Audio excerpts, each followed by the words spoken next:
Hola Tania, buenas tardes, amigos podcasteros. ¿Qué tal, María? Hola a todos. ¿Cómo estás? Bien, gracias. ¿Y tú? Qué bueno, bien también. Qué bueno.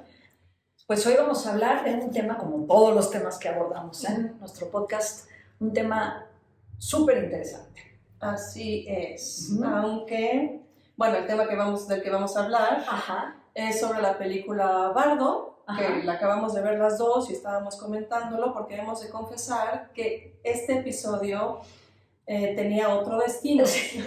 Íbamos a grabar un episodio sobre por qué la vejez y la longevidad, esta extensión de la vida, es particularmente importante para los jóvenes hoy en día. Sí, el tema de hoy era hablar sobre los jóvenes construyendo su vejez o la vejez les pertenece a los jóvenes porque es la forma de... Y atendiendo una serie de dificultades económicas, laborales, particulares de este momento. Pero así bueno, es. el punto es que se nos atravesó Bardo. Se atravesó Bardo en el camino. Y cambiamos de tema. Cambiamos de tema porque, yo he de confesar que Bardo ha significado para mí, en primer lugar, una cosa importantísima que fue mi regreso al cine después de casi 3 años de pandemia. No me paraba por un cine y me reconcilié con esa pasión tan grande que tenía por ahí guardada. Bien. Me encantó ir al cine. Bardo es una película que hay que ver en el cine, no se les ocurra verla en Netflix porque no, nada que ver. No, requiere toda tu atención. Toda tu atención, ir con tiempo, ir con calma. Y bueno, yo he estado leyendo, me clavé en entrevistas a Gonzalo Iñárritu, en artículos, y Tania, que es experta en estos temas del budismo y esas cosas que le encantan también a Gonzalo Iñárritu, decidimos que íbamos a hablar de este tema. ¿Por qué no? Sí, porque además yo me he topado con muchas opiniones que lo critican mucho y hablan de que es una oda a su narcisismo y que no les ha gustado, y la verdad que a mí me parece justamente en el mismo aspecto que ellos critican, a mí me parece que es una maravilla. Vamos a empezar a explicar que Bardo tiene varias definiciones. Sí. Bardo, sí, yo lo primero que hice también fue buscar las definiciones de Bardo, porque cuando pensé que iba a ver la película, la primera acepción que vino a mi cabeza, que es creo que la que muchos conocemos, es la de fango. Bardo como fango, ¿no? La otra acepción es la del juglar. Es un poeta celta que va platicando de viva voz su historia, lo cual es un cineasta contando su vida. Exacto, es un juglar, exactamente. Y la tercera, que es la del bardo más budista. Profunda, sí. Es la del bardo budista, y bueno, si bien Iñárritu es un juglar, es un bardo, lo que está presentando en la película es él mismo imaginando una muerte, porque la película, si bien es autobiográfica, tiene muchas partes de ficción. Pero el bardo budista es ese estado en el que entra uno al morir. Este estado intermedio de transición en el que aparecen todos tus miedos. Tus más profundos miedos aparecen como tan vívidamente que pues, te aterrorizan, tal como se presenta en la película. O sea, aquí la capacidad de Iñárritu para tener esta autocrítica y presentarse como una persona, porque así lo plantea, narcisista, con una serie de privilegios, de los que por supuesto goza, asume. Por supuesto, sin problema. Sí, sin problema, ¿no? Pero una persona también con muchos miedos frente al reflector, con muchas inseguridades, con miedo a la falta de reconocimiento, él pone las críticas. O sea, la película ya está planteando todas las críticas que cualquiera se le puede ocurrir, porque son las críticas las que siempre ha tenido, ¿no? Sí, pero como él dijo en su presentación de la película en una conferencia de prensa, y lo dijo en algún par de entrevistas, años de meditación, años de terapia y una capacidad autocrítica muy grande le permitieron llegar a este punto en su vida como cineasta, ¿no?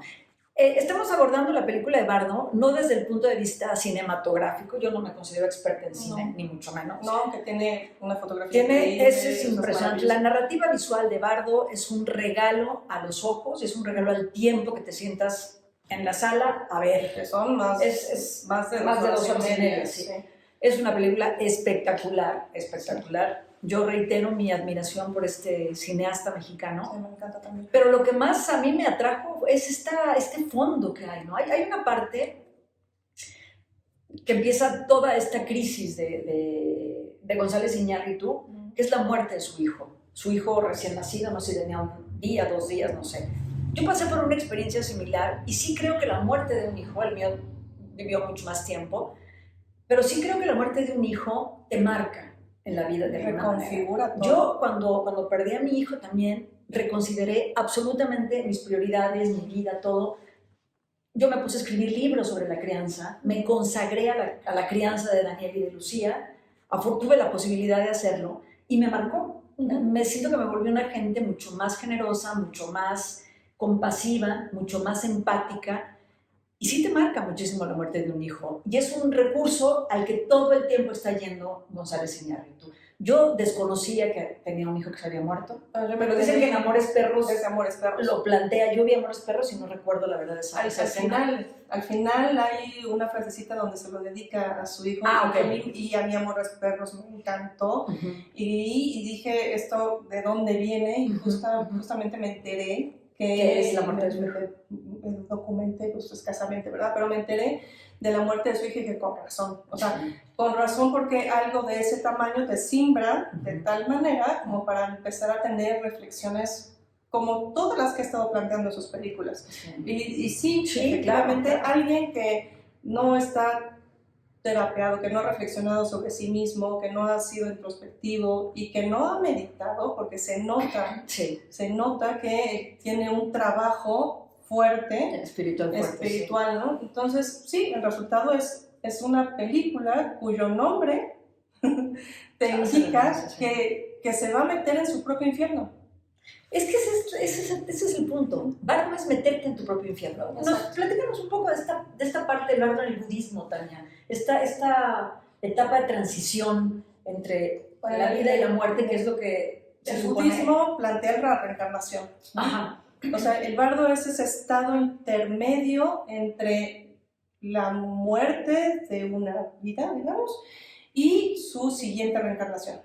Entonces, en ese periodo, en ese estado de transición, tus miedos toman vida, digamos. Sin que tú seas consciente de eso, ahí hablan, por supuesto, del karma, todos tus miedos, todo tu karma cobra vida, de forma que tus propios miedos te empiezan a perseguir y aparecen.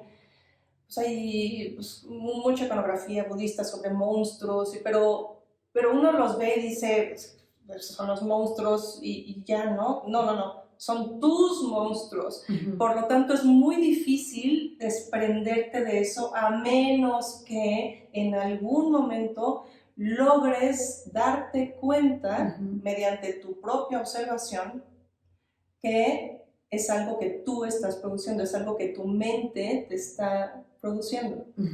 En el libro tibetano de los muertos, esos 49 días de transición, lo que hacen los familiares, los monjes, es estar recordándole a la persona que acaba de morir que siga su luz, que esos son sus miedos, o sea, todo el tiempo están recordándole que no se crea eso que está viviendo, porque es algo que él mismo está produciendo, ¿no?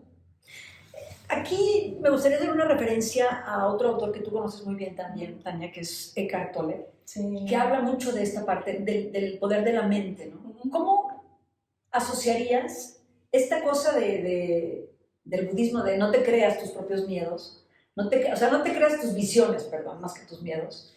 ¿Cómo aplicaría un poco esto? Porque la mente es nuestro principal enemigo, ¿no? La mente es poderosísima, la mente hace con nosotros lo que quiere. Y ahora entiendo. A menos que puedas observarla. Por supuesto, por supuesto, claro.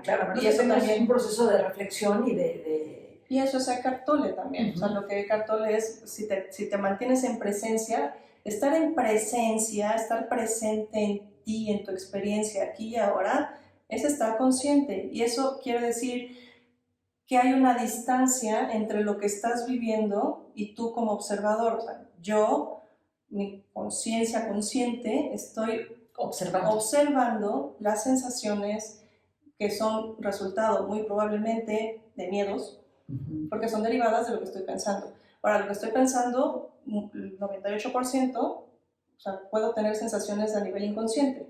Entonces, todo lo que yo estoy sintiendo es una oportunidad para darme cuenta, sí de sentirlo, pero también de revisar qué hay. Y si vamos avanzando en esta presencia, puedo ir siendo un poquito más inmune a las sensaciones, porque entonces esa sensación me está dando información.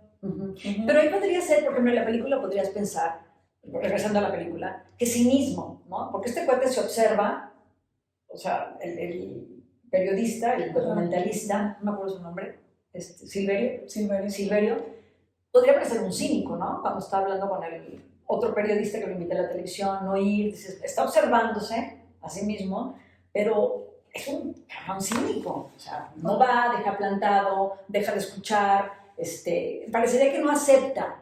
Pero es que ahí hay una cosa, digo, o sea, es todo, la verdad es que la trama, pues. Es un tejido complejísimo el de esta película, pero es de verdad, fascinante. A mí me dejó. Yo creo que ahí tiene mucho que ver hasta unas líneas que le dice la esposa, ¿no? O sea, ¿por qué persigues tanto el éxito? ¿Por qué persigues tanto el reconocimiento? Y una vez que lo obtienes, te escondes y te metes como en una especie de cueva donde eres inalcanzable por miedo a lo que van a pensar de ti, ¿no? Eso nos pasa a todos, Tania. Por supuesto. Eso nos pasa a mí todos. me encantó esa parte. ¿Sí? Es más, la he estado repitiendo a muchos de mis pacientes estos días, porque ahí vemos cómo no se trata de mí, no se trata de ti. O sea, este cuate Iñárritu, que es absolutamente exitoso, famoso, que ha tenido Oscar, ha ganado el premio todo. Oscar. O sea, no es que esté exento del miedo.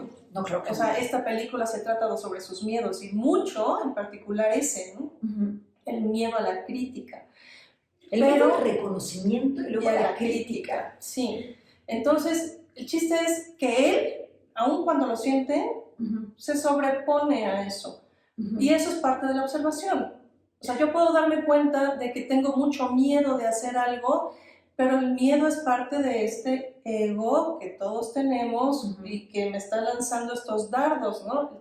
¿Cómo me pongo por encima de esos pensamientos y de todos modos avanzo, ¿no? Actúo. Eso es lo que él ha hecho. Sí. Y es un miedo que sentimos todos, todos cuando vemos la oportunidad o tenemos no el triunfo, pero sí algún éxito en la mano, nos escondemos y, bueno, a mí me pasa personalmente, y estoy bien terapeada, pero sí me pasa cuando hay algún reconocimiento ajeno a mí, digo de mí, pero de alguien que quién sabe quién es. ¿Que no te la crees? No me la creo, me da pena y digo, no, yo no lo hice para que me reconozcas. Me acuerdo cuando los primeros libros que publiqué, por ahí de los 2006, 2007, llegaron a mi caja los de la editorial, las cajas con los libros, y me acuerdo que el ex señor de la casa, el ex marido, me decía, oye, pero está padrísimo, qué maravilla, mire tu blog. Pero mira, pues como next. Dice, ¿no te da emoción? Pues sí, pero... Y en el fondo, cuando lo analizo, digo, claro, me daba miedo. ¿Cómo tiene que ver con este rollo que traen los chavos ahora de la cultura de la... que eres y que dices que eres, pero no eres eso? No sé cómo se llama, difamación, no. El síndrome del impostor. El síndrome del impostor. Claro, te sientes que tú no eres eso. Es un poco eso, ¿no? El síndrome del impostor también. O sea, sí, pero hay dos partes aquí. O sea, tú tampoco te puedes identificar, porque eso también es muy budista, tampoco te puedes identificar con ese logro, ¿no? Entonces, no, pero puedes disfrutarlo, puedes disfrutarlo porque es parte de tu experiencia, pero también tienes que verlo con cierta distancia porque tú no eres nada más eso, y si te defines a partir de eso, entonces también ya valiste gorro, porque en algún momento se va a cambiar. Por supuesto. Sí, no nos determina. Y también se maneja mucho eso en la película. Ahí el Silverio, en su rol de papá, o sea, qué autocrítico es como papá. Como papá y como hijo también. Como marido. Y como, bueno, todas sus relaciones, él se reconoce, o sea, Silverio Iñárritu, él se reconoce como alguien distante, como alguien ausente. O sea, y sin embargo, pues ahí está el amor y ahí está todo lo que él puede, y ahí están sus obsesiones, ¿no? Sí. Entonces, es un juego donde eres capaz de verte y capaz de ver eso que llamamos error, pero sin en realidad enjuiciarte, porque es lo que hay, ¿no? y a partir de lo que hay, pues él se maneja como puede, ¿no? Y intenta proteger a sus hijos, y intenta mantenerse en su relación con su esposa, sí. Que ahí siguen casados, ¿no? Porque llevan muchísimo tiempo, es un matrimonio muy largo, entonces algo funcionará. Pero es no tratar de ocultar nada, sino exponerlo, darte cuenta y no juzgarte a partir de eso, sino entender, no a través de la mente analítica, argumentativa, conceptual, sino entender que eso es lo que es. ¿No? Hay dos escenas con los hijos, conversaciones con los hijos, que muchos las han criticado, porque yo también me he topado con anti-González Iñárritu, anti-Bardo, a muchísima gente, y creo que en el fondo lo que pasa es que nos da envidia, como buenos mexicanos que somos, que el cangrejito que jala de arriba para que no sobresalga, tenemos esos complejos, sí. Reconozcámoslo. Hay una escena con su hijo, donde el hijo le dice, ay, sí, tú muy documentalista de migrantes, pero te vale madres, ¿no? O sea, vives aquí, estás muy a gusto en tu casa, eres... Y la conversación con la hija cuando llegan a la playa, ni modo, vamos a spoiler algunas cosas. Llegan a la playa y la hija va acompañada del personal de servicio y no dejan entrar a la muchacha, a la chica del trabajo, a la playa. Y González Iñárritu no hace nada, o sea, Silverio no hace nada, avienta, recoge las bolsas y se va a la playa. Mucha gente dice, claro, le vale madre a los migrantes, ¿cómo se atreve a hablar de los migrantes? Pero él está exponiendo eso. Claro, no, lo está exponiendo y además él dice, porque la realidad que yo estoy aquí, exacto, yo estoy aquí en este resort en la playa, exactamente, y hago documentales sobre los inmigrantes y ¿cuál es el tema? Y es pero esas contradicciones permanentemente. Esa parte la han criticado muchísimo, es lo que le han criticado más que yo he escuchado a esta película, ¿no? Que cero, igual la escena cuando llega al aeropuerto en Los Ángeles, que se pelea con un... De forma muy prepotente. De forma muy prepotente, sí. Y además la hija le dice, ¿tú de qué te quejas si estás más parece mexicano con ese color de piel? O sea, eso es súper racista. Y González Iñárritu lo asume, lo enfrenta, lo expone, porque es la realidad. O sea, les está es lo que hay, claro. Carne para la crítica, ¿no? O sea, sí, claro. Si tú eres alguien que quiere cuidar la imagen y la forma, no pones eso. O sea, lo está poniendo porque ya es algo asumido, ya está trabajado y es parte de sus contradicciones y es parte de, pues, un poco de su sufrimiento, ¿no? De verse a sí mismo como alguien que pues, no puede sostenerse como una sola cosa, porque eso no existe. No hay nada que verdaderamente sea así a prueba de fuego, ¿no? Es muy interesante cómo todas estas contradicciones afloran, cómo la crítica las recibe, pero es la condición humana, Tania. A mí me gustaría retomar esta parte de la condición humana que nos presenta González Iñárritu en la película a través de Silverio, de sus hijos y de la familia. Y a través de toda su obra, ¿eh? Porque si algo a mí me impactó de Amores Perros fue eso, justamente el reflejo tal cual de la condición humana. Y sigue haciéndolo, ha seguido haciéndolo y creo que en esta se supera. Porque además está hablando de sí mismo, pero en términos justamente de las emociones, de las cosas que nos atraviesan, de la condición humana. Sí. Pues hablar de ti es tocar, pues, ahora sí que todos los filamentos de todo el mundo, ¿no? Estás hablando de miedos que todos compartimos. Sí, miedo al reconocimiento, miedo al éxito. ¿Tú has tenido alguna vez miedo al éxito? Siempre. Sí, mucho. ¿Y eres capaz de reconocerlo y enfrentarlo? Pues sí, en parte. Que Tania es terapeuta y de repente creemos que los terapeutas... No, para nada. Son... No soy supermujer para nada. Pero eso también es padrísimo. O sea, uno, justo es lo que se cae. La imagen del, wow, este cuate es increíble, ideal y perfecto, ¿no? Pues ahí está. Ahora sí que puso en la mesa toda su porquería. Todo fuerte lo dijiste. Puso en la mesa toda su porquería. Yo me acuerdo cuando era más joven, que empezaba a ir a terapia, había gente que me decía, ¿pero para qué vas a terapia si los psicólogos y los psiquiatras están locos? Tienen unas broncas familiares horrendas. ¿En qué te va a ayudar una persona con tantos problemas familiares? Se escucha, pues es que es la condición humana. Claro, pero eso además el que uno tenga problemas no quiere decir que no pueda ayudar a otro a resolver los suyos. Claro, los mismos que tiene él, a lo mejor tú me explicas padrísimo cómo andar en bicicleta y tú no vas a andar en bicicleta. Sí. ¿Me explico? O sea, como que no... O gracias a que tengo esos problemas, tengo mucha más experiencia y una visión que te puede ayudar mucho más, ¿no? O sea, no sé. Pero justo al poner en la mesa, retomando Ñárritu, justo poner en la mesa la porquería es de una gran madurez y de una gran altura. Y eso es algo que, hablemos del podcast, del tema de este podcast, que solo hace alguien, pues, que está en la edad madura. O sea, Ñárritu está cumpliendo 60 años, ¿no? Sí. Sí, y creo que... ya se me fue la onda, pero regreso. Bueno, pero aprovechando, el espacio es, si tienes 60 años y un poco lo que hemos estado diciendo todo el tiempo, creo que prácticamente todos los episodios es, tenemos que hacernos cargo. Tenemos que hacernos cargo de nosotros mismos, por supuesto. De nuestros miedos, de nuestros prejuicios, de nuestros complejos, porque eso va a ir allanando el camino para que no tengamos un cochinero al final. Exacto. Ya me acordé que iba a decir, estamos abordando Bardo desde la perspectiva humana, desde la perspectiva del personaje y todas las reflexiones del personaje. No nos vamos a meter en lo políticamente planteado en la película porque no, ni siquiera es asunto que entre en este podcast, pero bueno, no dejamos de lado los muertos que aparecen en el centro, la conversación entre Hernán Cortés. Aparecen todos estos temas, la escena del principio, que es los niños héroes en el castillo de Chapultepec. O sea, González Iñárritu se ríe. Y además hay una frase que me fascina.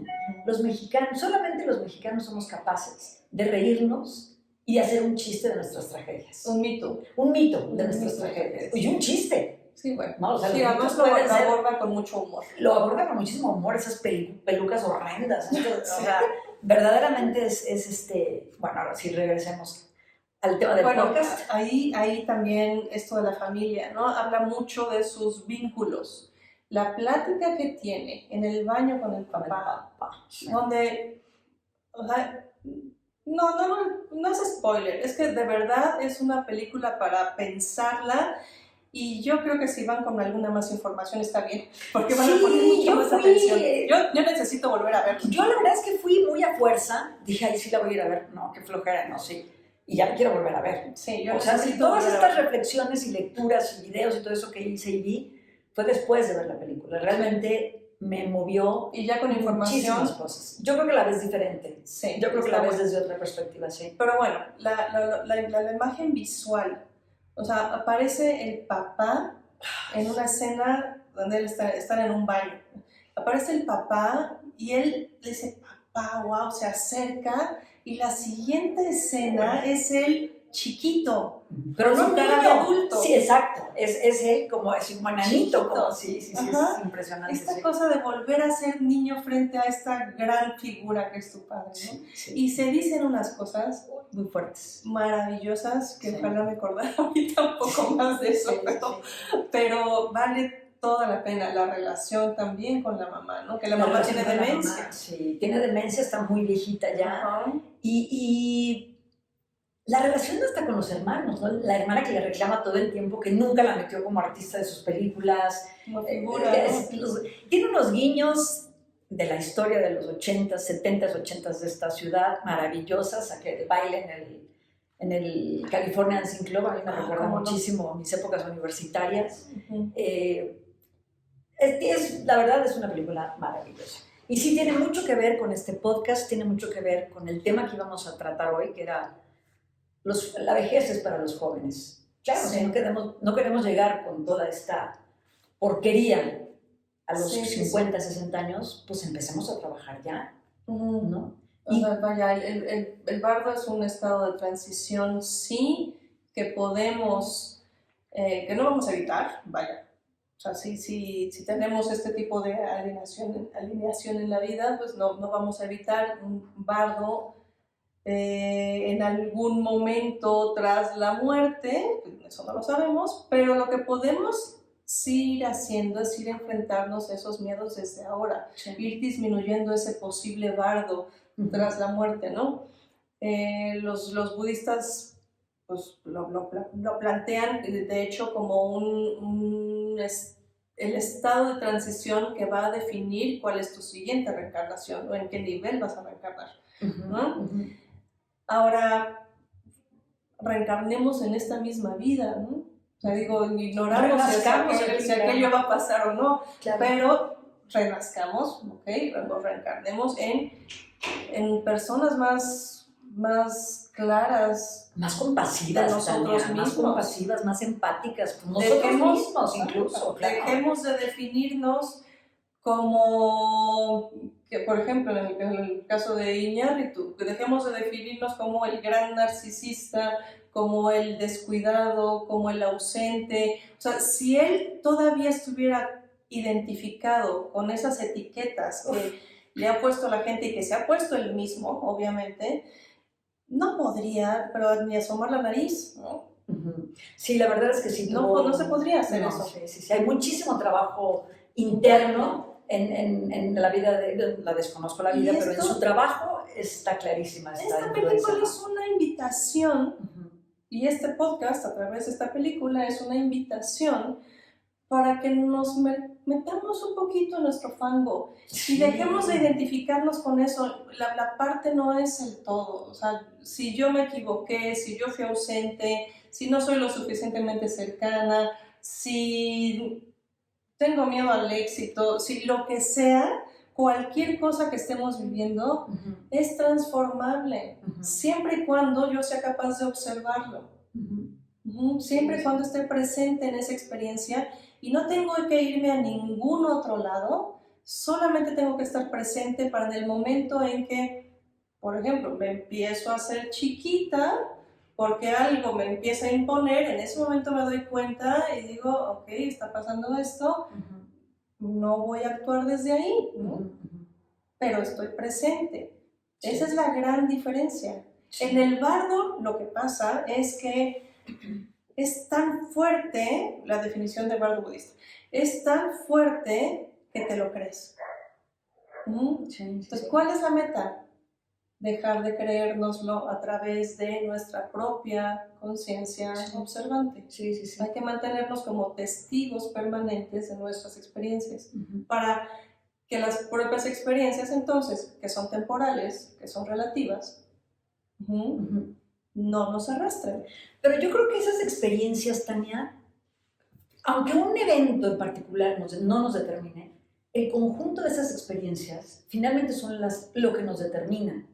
Pero nos han hecho creer que el sentido común, que lo que nos pasa cotidianamente, pues no nos determina. Claro que nos determina todos los días, todas las decisiones que tomamos, lo que vamos haciendo en el camino, todo lo difícil que puede ser enfrentar el día a día, es lo que nos determina. Pero yo sí considero a nivel conceptual, o sea, si tú te liberas de cierta determinación, no te determina más. No, claro. No, y no es esta determinación definitiva, exacto, sino que es como una concatenación de eventos cotidianos, los que te forman. Yo exacto, me doy cuenta de sin todas las crisis que he vivido, sin las cosas, sin el divorcio, sin haber estudiado, o sea, si no hubiera estudiado, si no hubiera tenido hijos, me queda clarísimo que mi vida sería completamente diferente. Claro. O sea, me ha determinado toda una serie de decisiones que me han traído a ser lo que soy hoy. ¿no? Y entonces, por eso es tan absurdo esta cosa del hubiera, ¿no? Claro. O de que te determine una pieza de éxito. No, es la vida cotidiana. Todo lo que hemos vivido nos ha traído a este momento y en este momento somos capaces de vernos y de trabajar en nosotros mismos para obtener una vida más plena. Sí. Si tú has llegado a un punto en el que en este momento quieres una vida más plena, todo lo que traes atrás te ha ayudado a eso. Totalmente. Pero hay que traerlo a la cabeza, traerlo a la conciencia, aceptarlo y trabajarlo y soltarlo. Y dejar de definirte a través de nada, porque cada momento es una oportunidad nueva. Totalmente. Completamente nueva. Totalmente, sí. Sí, yo creo que esta película de Bardo hizo renacer a González Iñárritu. Estoy casi segura. Yo sé que él probablemente nunca va a escuchar este podcast, pero le quiero decir que me marcó completamente la película, me dejó muy movida, me hizo pensar muchísimas cosas, una cosa que mucha gente no vio y cada quien tiene en el cine, en la literatura, cada quien puede interpretar, en el arte en general, lo que quiera. A mí me quedó claro que hay una bronca con romper con el útero materno muy cañona, porque todo el tiempo, bueno, es la escena al principio es el cordón umbilical que va corriendo por todo el hospital. Claro, la muerte de su hijo lo marcó, estoy convencida de que Sí.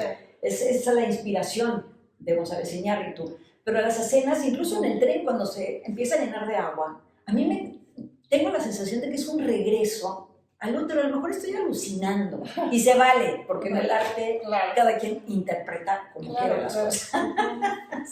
Pero sí, la verdad es que sí, valía la pena. Hay mucho agua, hay Mucha agua. Hay mucho desierto también. Mucho desierto. Arena, sí, hay muchos elementos. Hay muchas ventanas. También. Muchas ventanas, hay muchos muertos, que bueno, Muchísimos. vivimos en el país de los asesinatos diarios. Y sí, se las recomendamos muchísimo. Tuvimos que parar nuestro podcast de La vejez es para los jóvenes. Pero viene la siguiente y también tiene que ver con esto. Sí. Y estamos preparando cosas muy padres para que los jóvenes empiecen a armar como esta etapa de la vida, ¿no? Sin tanto problema como nos ha tocado a nosotros. Sí. Y así que bueno, quédense con esta invitación. Hagamos un bardo voluntario y consciente. O sea, es un poco contradictorio porque el bardo por definición es inconsciente. Claro, y es el fango, ¿no? Es como vamos al bar, vamos al fango. Pues sí, vamos a embarrarnos de nuestra propia porquería. Exactamente, veámosla, perdámosle miedo a nuestras porquerías porque no es lo único que hay. Y no nos quedemos ahí. Y no nos define, además. Nos define, no solo nos define cuando no somos conscientes de eso. Y nos define muchas veces porque incluso nuestras porquerías nos ayudan a tener certezas y nos dan seguridad. Y la seguridad en esos términos es una prisión. Soltémonos, aceptemos la incertidumbre, lo que venga. Sí, fluyamos con la vida. Así es. Pues muchísimas gracias Tania, gracias amigos por haber escuchado este episodio de Todos Vamos para Allá. Sí. Y nos escuchamos la próxima semana. Bye bye. Bye.